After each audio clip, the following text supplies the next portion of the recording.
Now that was all. Now this is gonna be all fictional, as you can clearly tell. None of this was real, and this is more for the dumb 5-year-old, kids who are in the audience, or the 10-year-old kids who only care about Skibidi Toilet and play Roblox and Fortnite. So yeah. So I just watched the movie Dublin. Yeah, it was a good movie. Now, if you haven't seen the movie Dublin, it's about the invasion of Ireland in the 1960s. Now, this is a review of the movie. People have already made multiple reviews on it. I think the YouTube will ask the potential history movies making a video about it. But yeah. Now I wanted to go over why did Ireland fail? Well, why did the Western world around Ireland fall to the British? Well, more easily, why did Ireland lose? They had the backing of the United States. Almost gave them nuclear weapons. The Irish government had a foolproof plan, which was a defensive war versus the British plan. And in the first few weeks of the war, the British were getting absolutely massacred. And Mosley was considered an idiot after March 23rd, which would go down as one of the worst defeats in British history.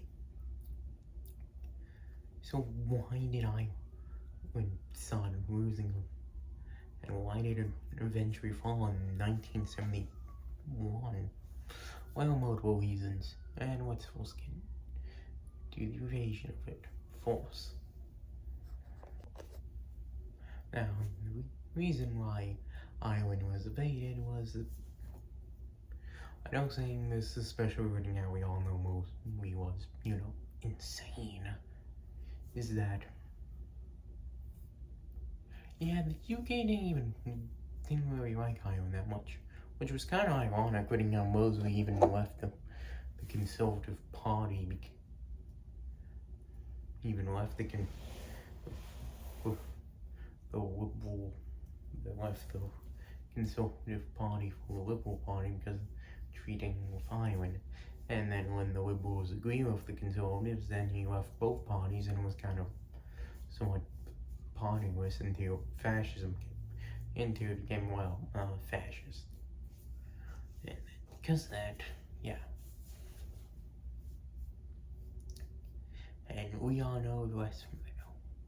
But just still debated why did Mosley go where he did? Especially when it was changed in late 1960, in late 1969. And to put it in mind, it lasted until 1964 until 1971, the Great Irish War. Yeah, that was definitely, how did I put this, stupid? So yeah. Now on to the Irish. Now we know the reasons why Ireland failed. Now let's go over the reasons why UK was able to win the war. Or importantly, why they won the Battle of Dublin. Now the Battle of Dublin in 1960. The second Battle of Dublin. The first one was won by the Irish, but the second one was won by the good old British. In 1960, I think around the second battle in 1968, after the German Civil War began, the Battle of Dublin was kind of a bloody mess. You know what I mean, gentlemen. Ladies. Now let's get to the actual battle and the aftermath. Noting how the Irish government wasn't that he was kind of hard to was shocked by the response by the fall, and how they did it was a combine between bombs and bombarding from both artillery and planes. Kind of made where the Irish that had smaller equipment were falling back, and then with the Russian soldiers, Ireland was taking. Oswald Mosley says this: "To say how Ireland has fallen has been considered one of the greatest victories in modern-day British history. It's merely an understatement. Ireland has just been obliterated. The fall of Dublin is just the beginning of the full new English Empire." Now, putting how we got into the battle, what happened? Now let's get over the aftermath with both the Irish allies and the British and the English allies. Now it's also the Irish allies. The C&D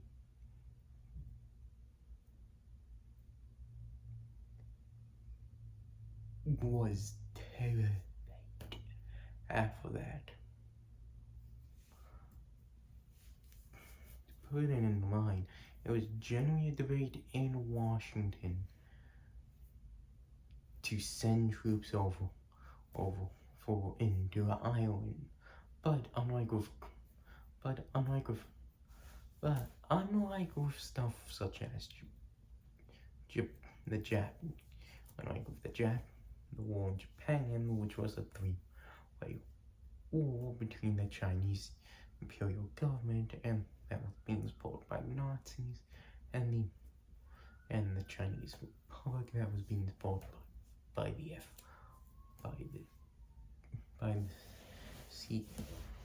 the C&D, and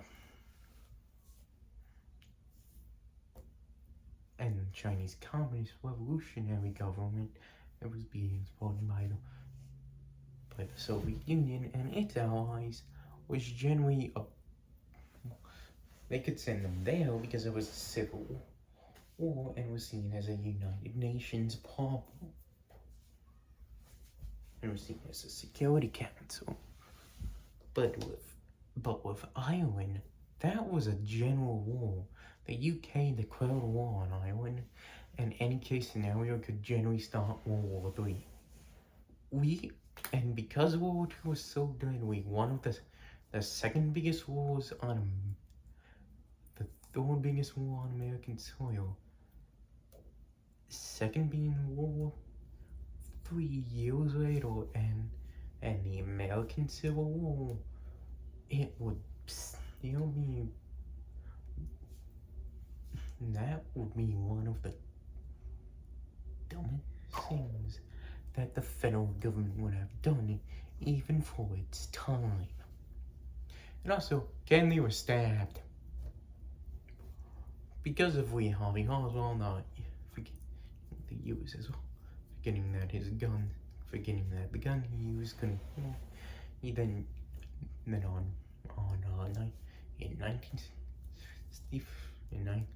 1966, we went into a hotel with Kennedy, got close enough to him, and stabbed him 2 times, but then he was later shot by Kennedy himself.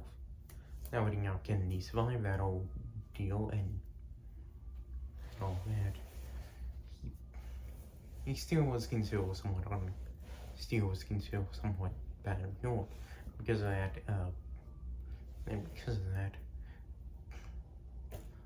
Robert took his more or less took his place as president.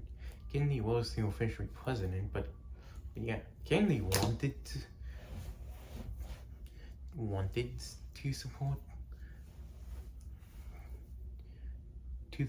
the wanted to support the Irish by having the idea of invading, of having United States forces go in and attack British forces and try and get a United Nations crisis where now the UK didn't officially go to war after the invasion because Ireland changed its clock 1 year, changed its time 1 year earlier, and then because of that, but now it was in the same clock, but now it was in the same time as the UK. In the UK, it would be before the invasion, but in Ireland, it would be after the invasion.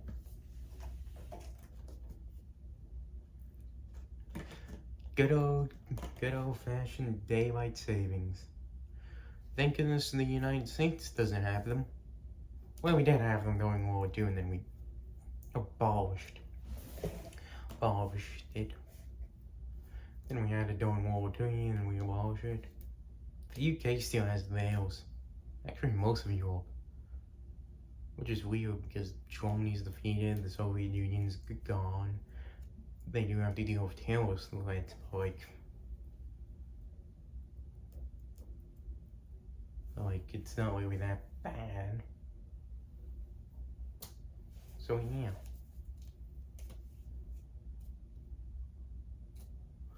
But with the British.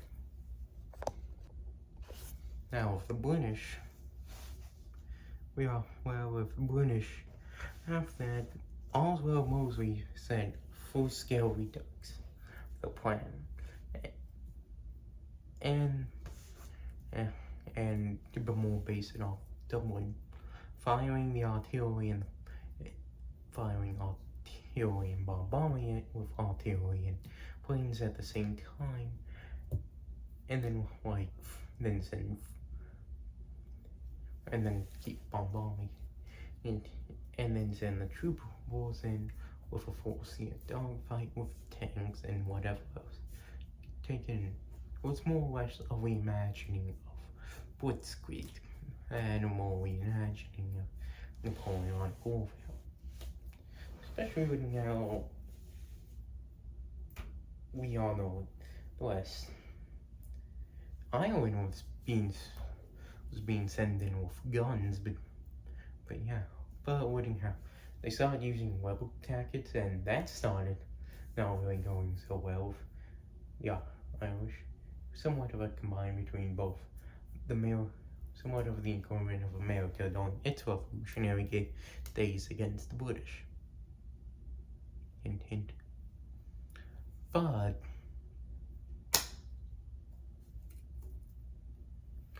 within this case scenario, they just said they dropped force bomb in 1969, and then the second bomb in 1970, destroying the official Irish government and destroying the last militia, and then the last Irish Prime Minister who was in Ireland, so last Prime Minister until the occupation, to the end of the occupation in the late 2000s, gave in and the Irish president fleed to the United States, where he was later put in a refugee camp, where he would never see the light of the day, where he could return to Ireland.